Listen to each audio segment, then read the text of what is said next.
Movie की starting scene में हम एक साइंटिस्ट जो कि कहानी का मेन कैरेक्टर है उसे देखते हैं जिसका नाम सेबास्टियन होता है। वो एक ऐसा साइंटिस्ट था जिसने इतने साल की मेहनत लगाकर एक ऐसी मेडिसिन इन्वेंट कर दी जिससे वो किसी भी लिविंग थिंग जिनमें इंसान और जानवर इंक्लूड है उन्हें गायब कर सकता था। लेकिन वो ऐसी मेडिसिन बनाने में कामयाब नहीं हुआ जिससे वो इनविजिबल थिंग्स यानी गायब हुई चीजों को वापस ला सके। और पिछले 1 साल से वो इस प्रोजेक्ट पर काफी वर्क कर रहा था जिससे वो मिसिंग हुई चीजों को वापस लाने में कामयाब हो जाए। वो इस पर काफी स्ट्रगल करता है और फाइनली उसकी मेहनत रंग ले आती है, यानी वो ऐसी मेडिसिन बनाने में कामयाब हो चुका था जो गायब हुई चीजों को वापस ला सके। असल में उसने गायब होने वाली मेडिसिन से बहुत सारे एनिमल्स को गायब किया हुआ था जिन्हें वो वापस लाना चाहता था। लेकिन अब जब भी वो इस मेडिसिन को बनाने में कामयाब हो गया था तो वो इस बात को अपने बाकी कोलीग साइंटिस्ट से शेयर करता है और उन्हें लैब में आने के लिए कहता है। लैब में एक गोरिल्ला था जिसे उन्होंने गायब किया हुआ था। वो लोग उसे काफी मेहनत लगाकर पहले तो बेहोश करते हैं और बाद में उसे बेड पर लेटाकर उसके हाथ पांव बांध दिए जाते हैं और वो उसमें वो मेडिसिन इंजेक्ट करते हैं जो कि सेबास्टियन ने बनाई थी गायब हुई चीजों को वापस लाने के लिए। और जब वो उसके अंदर वो मेडिसिन इंजेक्ट करते हैं तब उसे काफी डिफिकल्टी का सामना करना पड़ता है क्योंकि उसकी हार्ट बीट बढ़ जाती है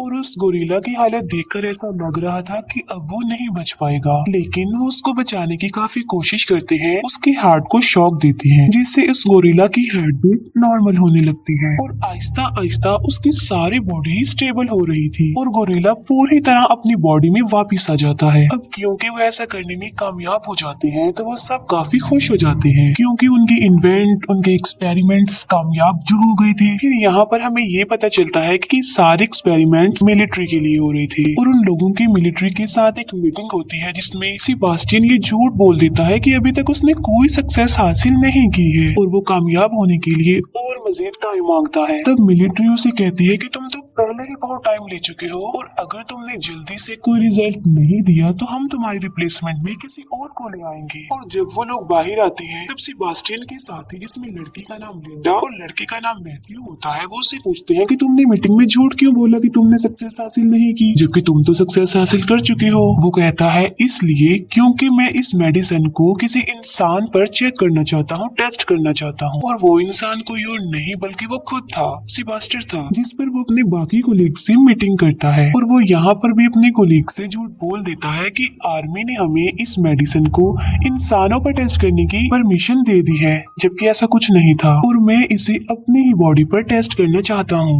और लिंडा और मैथ्यू भी उसका इस बात पर साथ देते हैं, हालांकि ये झूठ होता है, ऐसा कुछ नहीं होता। सेबास्टियन अपनी बॉडी में गायब होने वाली मेडिसिन इंजेक्ट करवाता है जिसकी वजह से उसे काफी पेन होती है और आखिरकार वो गायब हो जाता है। लेकिन वो साथ साथ बेहोश भी हो जाता है और उसे वापस होश में आते आते तकरीबन 17 घंटे लग जाते हैं। और जब वो होश में आता है तो वो लाइट को बेयर नहीं कर पा रहा था और वो लाइट ऑफ करने के लिए कहता है। तब सारी लाइट्स ऑफ करवा दी जाती हैं। सेबास्टियन अब कम्प्लीटली गायब हो चुका था और उसकी बॉडी का टेस्ट किया जाता है, यानी उसकी बॉडी का चेकअप होता है जिसमें पता चलता है कि उसकी बॉडी बिल्कुल नॉर्मल है। आसपास जितनी भी गर्ल्स होती हैं वो खुद को सेफ महसूस नहीं कर रही थी बल्कि वो अनकंफर्टेबल फील कर रही थी क्योंकि उन्हें अपने आसपास सेबास्टियन की प्रेजेंस का एहसास हो रहा था। 3 दिन गुजर चुके थे और अब सेबास्टियन को विजिबल करने यानी वापस उसे उसकी बॉडी में लाने का टाइम हो चुका था और वो उसमें वो मेडिसिन इंजेक्ट करते हैं जिसे वापस लाया जा सकता हो। तब फिर से सेबास्टियन को पेन होती है और मुसीबत की बात ये होती है कि वो विजिबल भी नहीं हो पाता और उसकी हालत काफी नाजुक हो जाती है। वो अपनी मौत के बहुत करीब होता है।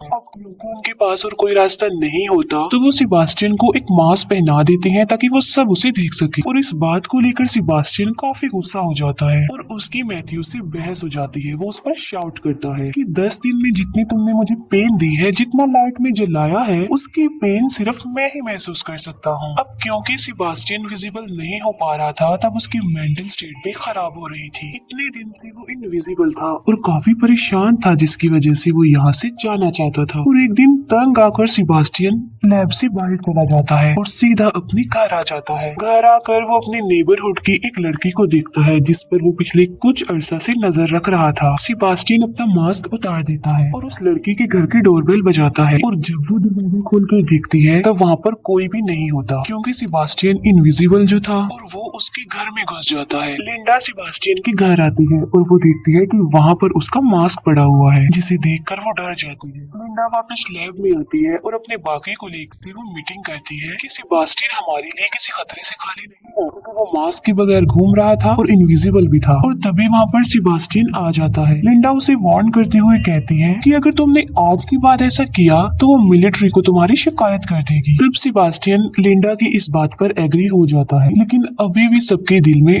डर था क्योंकि सेबास्टियन दिमागी तौर पर काफी अजीब था और वो ये डिसाइड करते हैं कि वो हर वक्त सेबास्टियन पर नजर रखेंगे। हालांकि सेबास्टियन इनविजिबल होता है लेकिन उस लैब में एक ऐसा कैमरा था जो उसे इनविजिबल होने के बावजूद भी देख सकता था और इस बात का सेबास्टियन को भी पता था कि उस पर नजर रखी जा रही है जिसकी वजह से अब वो इस लैब से बाहर नहीं जा सकता और इसीलिए वो कैमरा की सेटिंग को खराब करके पिछली कोई रिकॉर्डिंग प्ले कर देता है जिससे सबको ये लगे कि वो अभी भी लैब में है और ऐसा करके वो लैब से बाहर चला जाता है और वो सीधा लिंडा के घर जाता है और वहाँ जाके उसे पता चलता है कि लिंडा और मैथ्यू रिलेशनशिप में है जिस पर उसे काफी गुस्सा आता है क्योंकि वो लिंडा को लाइक करता था और गुस्से में आकर वो उसके घर की विंडो का ग्लास तोड़ देता है और लिंडा जब बाहर देखती है तब वहाँ पर कोई नहीं होता। तब उसे डाउट होता है कि कहीं ये सेबास्टियन तो नहीं है और ये बात कंफर्म करने के लिए वो लैब में कॉल करती है और लैब में जो आदमी होता है वो लिंडा को बताता है कि सेबास्टियन यहीं पर है क्योंकि अभी भी वहाँ पर वो पुरानी वीडियो फुटेज चल रही थी जब सेबास्टियन बेड पर लेटा हुआ था।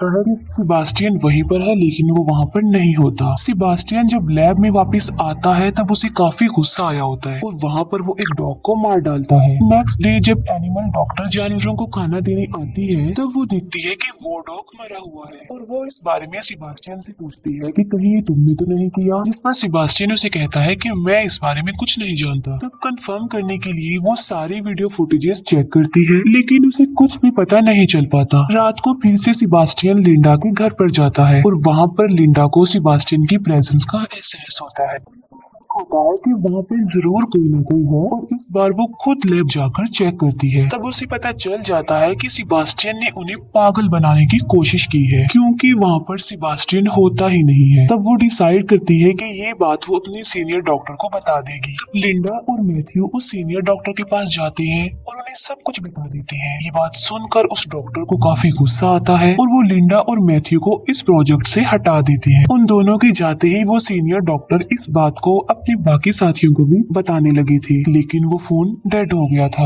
और तभी वहाँ पर सेबास्टियन पहुँच जाता है और सीनियर डॉक्टर को पानी में डुबोकर मार डालता है। नेक्स्ट मॉर्निंग सेबास्टियन वापस लैब में आ जाता है। लिंडा और मैथ्यू उस सीनियर डॉक्टर की कॉल का वेट कर रही थी क्योंकि आज उनकी मीटिंग थी। अब क्योंकि वो सीनियर डॉक्टर मर चुका था तो उसकी कोई भी कॉल नहीं आती। तब चेक करने के लिए लिंडा उस डॉक्टर के घर पर कॉल करती है। तब उसे पता चलता है कि डॉक्टर की पानी में डूबने की वजह से डेथ हो गई है। तब लिंडा डिसाइड करती है कि वो इस प्रोजेक्ट के बारे में सबको बता देगी क्योंकि सेबास्टियन की रियलिटी यानी कि वो इनविजिबल है ये सिर्फ वही लोग जानते थे जो लैब में थे, बाकी और किसी को भी इस बारे में कुछ नहीं पता था।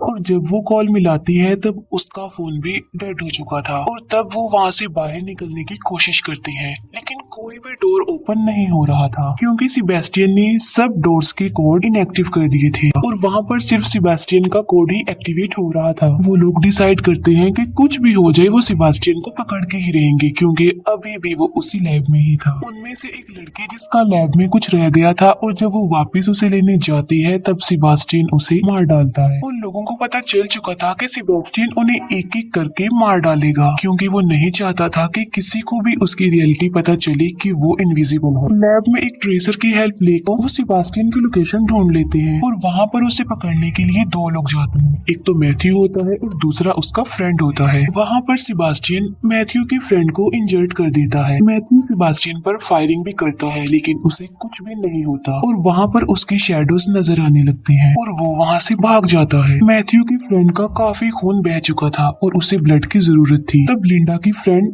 ब्लड लेने जाती है और वहाँ पर सेबेस्टियन भी पहुँच जाता है और वो उस लड़की को मार डालता है और इतने ही देर में मैथ्यू का फ्रेंड भी मर जाता है। अब सिर्फ 3 लोग ही जिंदा बचे थे, जिनमें थी लिंडा, मैथ्यू और उनका वहाँ पर एक और फ्रेंड। अब वो लिंडा की फ्रेंड को ढूंढते हैं जो कि ब्लड लेने गई थी और उसकी डेड बॉडी उन लोगों को एक फ्रीजर रूम में मिलती है। लिंडा और मैथ्यू के अलावा जो सर्वाइवर था सेबेस्टियन उसे भी मार डालता है और वो उसे लोहे के रोड से मारता है। और जब मैथ्यू अपने फ्रेंड को बचाने की कोशिश करता है तब सेबेस्टियन उसे भी इंजर्ड कर देता है। वो लिंडा और मैथ्यू को उस फ्रीजर रूम में बंद करके फ्रीजर ऑन कर देता है और उन लोगों को वहीं पर छोड़ देता है और वहाँ से चला जाता है। वो उन दोनों को कोल्डनेस की वजह से मारना चाहता था और फ्रीजर का टेम्परेचर आहिस्ता आहिस्ता डाउन होता जा रहा था, लेकिन लिंडा फिर भी हिम्मत करके दरवाजा तोड़ने की कोशिश करती है, लेकिन वो ऐसा नहीं कर पाती। मैथ्यू जो कि काफी इंजर्ड था और इसी वजह से वो बेहोश होता है। फिर हम सेबेस्टियन को देखते हैं जो कि अच्छे से रेडी हो जाता है और एक केमिकल को यूज करके एक बॉम्ब बनाता है और बाद में उसका टाइमर सेट करके वहाँ से चला जाता है। दूसरी तरफ लिंडा भी मैग्नेटिक पावर का यूज करके दरवाजे को खोलने की कोशिश कर रही थी और इस बार वो कामयाब भी हो जाती है और डोर ओपन हो जाता है। डोर ओपन होने के बाद वो मैथ्यू को वहाँ से निकालने लगती है और उसके पास आग जला देती है क्योंकि उसकी बॉडी काफी ज्यादा ठंडी हो गई थी। और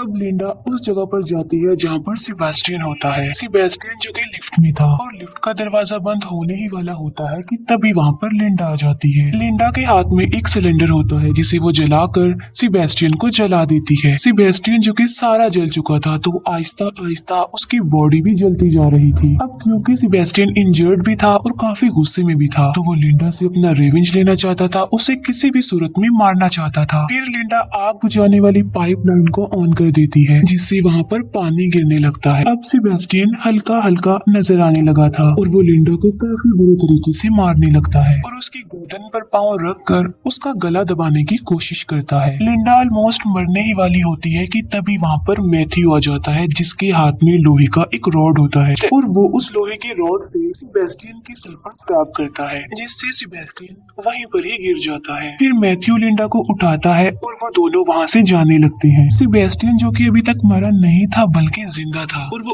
उसी रॉड को उठा लेता है और वो उस रॉड से मैथ्यू को मारने ही वाला होता है कि मैथ्यू को पता चल जाता है। तब मैथ्यू सेबेस्टियन को धक्का दे देता है और वो रॉड इलेक्ट्रिक वायर से टकरा जाता है और करंट सेबेस्टियन की पूरी बॉडी में फैल जाता है जिसकी वजह से सेबेस्टियन वहीं पर गिरकर बेहोश हो जाता है। फिर लिंडा और मैथ्यू उस जगह पर जाते हैं जहाँ पर सेबेस्टियन ने वो बॉम्ब सेटअप किया हुआ था।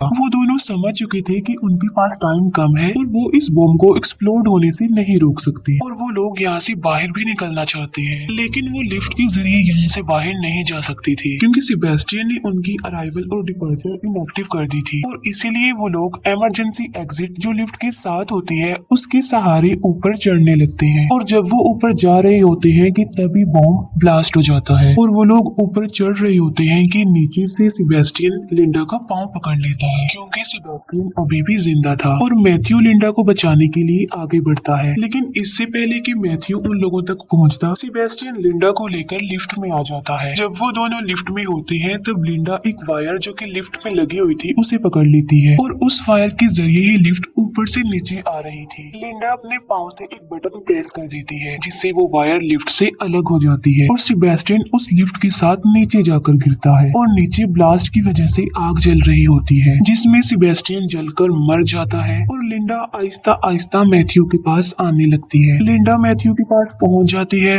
और वो दोनों बच जाते हैं और खुश होते हैं और इसके साथ ही ये मूवी यहीं पर एंड हो जाती है।